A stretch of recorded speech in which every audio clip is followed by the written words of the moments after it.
Tashmai Shri Gurave Namaha. Reading from the book. I offer my respectful obeisances unto His Divine Grace A.C. Bhaktivedanta Swami, who is very dear to Lord Krishna, having taken shelter at his lotus feet. There were 11 initiates and so 11 sets of beads, and the chanting lasted for over an hour. Prabhupada gave each boy a stand of neck beads, which he said were like dog collars, identifying the devotee as Krishna's dog. After Valley received his beads and his new name, Umapati, he returned to his place beside Howard and said, "That was wonderful. Getting your beads is wonderful." In turn, each initiate received his beads and spiritual name. Howard became Hayagriva, Valley became Umapati, Bill became Ravindra Swarupa, Carl became Karlapati, James became Jagannatha, Mike became Mukunda, Jan became Janaki, Roy became Raya Rama, and Stanley became Shreyadisa. And that's Stanley, a Brooklyn boy with a job, and the Janus, a college student from Montreal, both of whom had rather peripheral relationships with the Swami, appeared that night and took initiation with the rest, receiving the names Satyavrata and Janardana. Then Swami began this fire sacrifice by sprinkling the colored dyes across the mound of earth before him.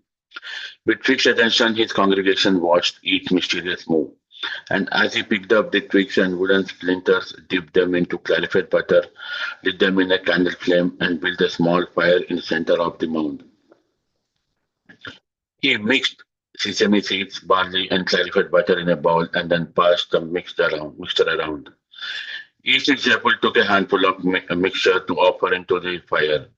He then began to recite Sanskrit prayers, asking everyone please to repeat them, each prayer ending with the responsive chanting of the word Swaha 3 times. And with the Swaha, the initiates would toss some of the sesame barley mixture into the fire. Swamiji kept pouring butter, piling up wood, and chanting more prayers until the mound was blazing. The prayers kept coming, and the butter kept pouring, and the fire got larger, and the room got hotter. After 15 or 20 minutes, he asked each of the initiates to place a banana in the fire.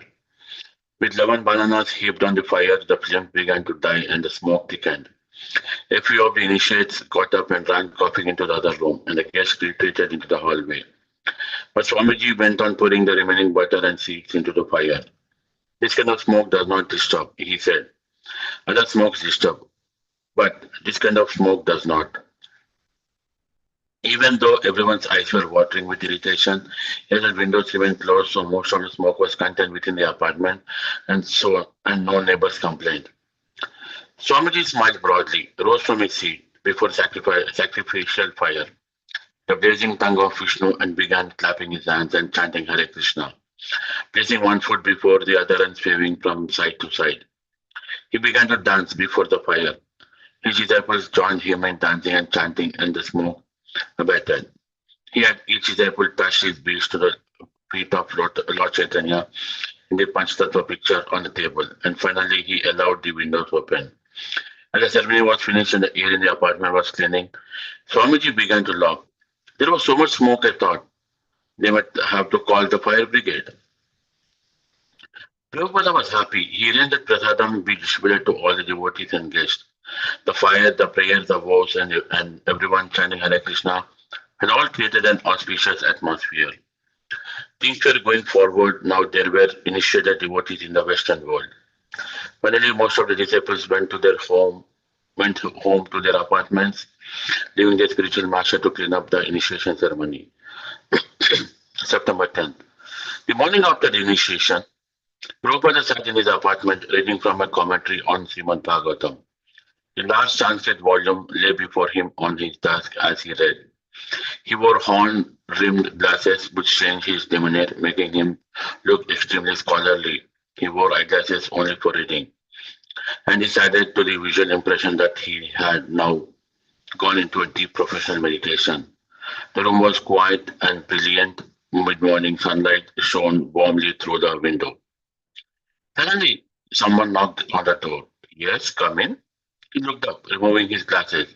As Mike and Jan, now Mukunda and Janaki, opened the door, peering in. He had asked to see them. Yes, yes, come in. He smiled, and they walked in and closed the door behind them. Two vivacious young Americans from his expressive eyes. He seemed to be amused. They sat down before him, and Prabhupada playfully addressed them by their new initiated name. So you are living together, but no, but now you have taken serious vows of initiation. So what will you do about it? Well, Mukunda seemed puzzled. Isn't there any love in Krishna consciousness? Swamiji nodded. Yes, so I am saying, why don't you get married?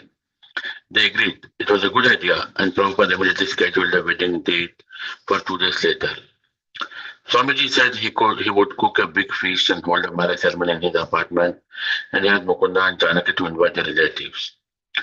Both Mukunda and Janaki had grown up in the Oregon, and their family members found it impossible to travel such a long distance on a short notice. Only Janaki's sister, Joan, agreed to come. Joan, little did I know what kind of wedding it would be. All I knew was that they had met the Swami and were taking Sanskrit from him as well as attending his small storefront temple on Second Avenue. When I met the Swami, he was sitting beside a window in his front room, bathed in sunlight, surrounded by pots of prasadam, which he was distributing to devotees who were sitting around him against a wall. I was a follower of macrobiotics and not so eager for taking this noonday meal. When I entered the room, the Swami said, "Who is this?" And Mukunda said, "This is Janaki's sister Joan. She has come from Oregon to attend the wedding." Swamiji said, "Oh, where's Oregon?" Mukunda said, "It's 3,000 miles away on the other side of the United States." And he asked, "Oh, coming from so far? Very nice. And when will the other members of the family arrive?" Then I said, "I'm the only one who is coming for the wedding, Swamiji."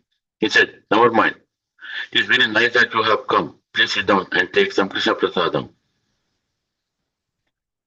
He offered me some dal, a rather moist sabji, yogurt, salad, and chapatis. But because I was a devotee of macrobiotics, all of this prasadam was very unpalatable to me. Practically speaking, it was sticking in my throat and the whole time. I remember looking over the radiant and beautiful person who was so eager for me to take this prasadam that he had prepared. So I took it all.